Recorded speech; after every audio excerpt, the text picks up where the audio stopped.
2020 was not an easy year to live for all of us, and for a person like me who was already struggling with anxiety for many years. The pandemic fear was the biggest battle to deal with.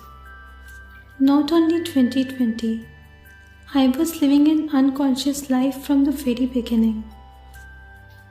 We are too busy in life that we hardly put any effort to maintain our physical and mental well-being.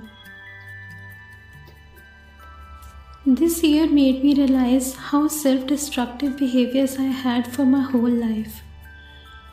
2020 came with a worldwide pandemic, landing us in our homes, disconnected with the outer world.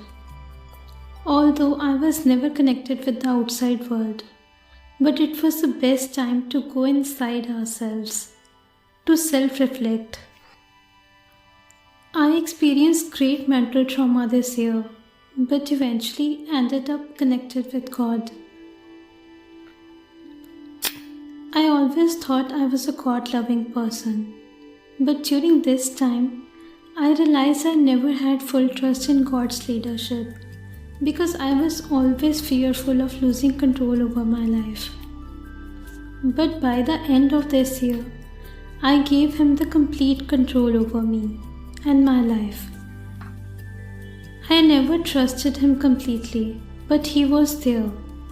He was there with me during my every battle, and during this time too. He is there for all of us. He is kind and providing. We don't need to worry about the future because He is already there too. And as we always heard that every end has a new beginning, let's start this coming year with a new hope, a new faith, and a new you. I have decided to reset my life from this year.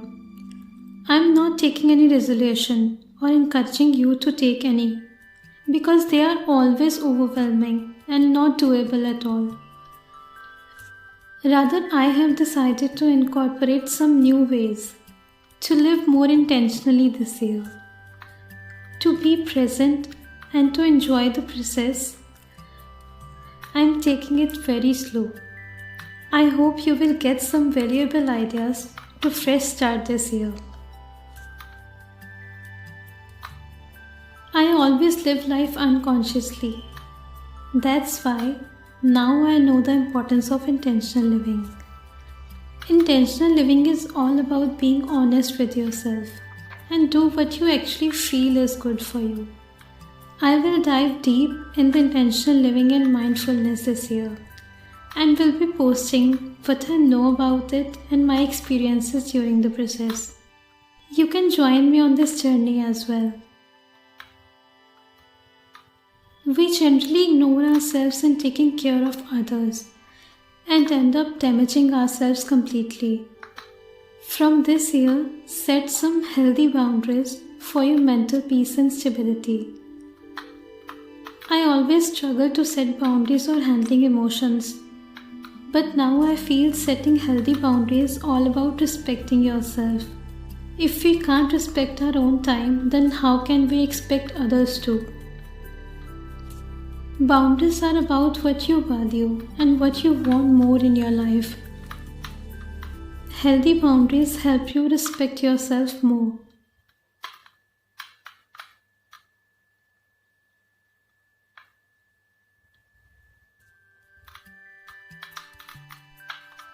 I have tried hard to develop healthy habits, but failed every time because I always set unachievable goals and then get disappointed every time. And at the end, I reach nowhere.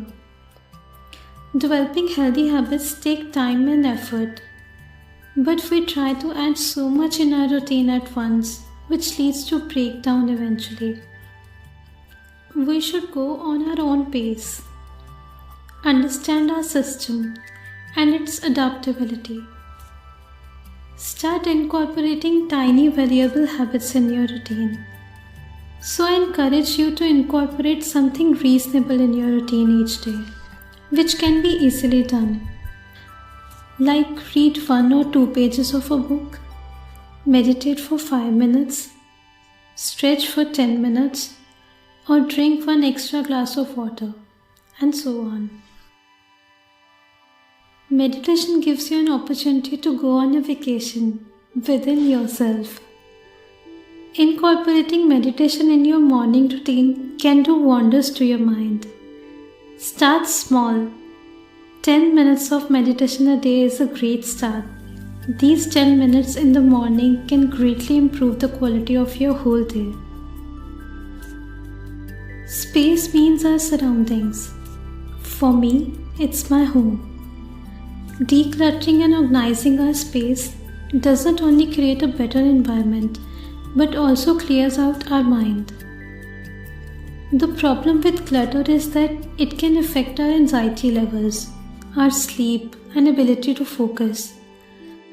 I am considering to adopt minimalism this year. Rather, I'm working on it already. I will be sharing it with you all soon. Our house is an extension of our body and spirit. I believe in energies. Not only decluttering your space, but creating a positive aura around it is equally important. Little sunlight in the house, lighting candles, or burning incense, rearranging the furniture, incorporating some plants, and placing crystals are some of the things you can do to increase the positive energy around your house. Digital clutter affects our mind same as the physical clutter. Decluttering and maintaining digital stuff can increase our productivity and focus. So I encourage you to delete all the excess or unwanted stuff from your all devices. Your phone, your laptop, Kindle, from everywhere.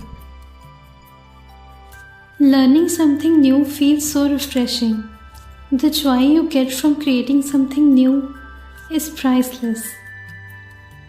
Learning breaks the cycle of monotony and keeps your mind healthy and engaged.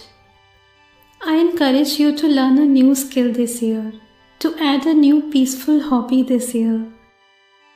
I have started this new year with a new hope and created a DIY calendar for my desk.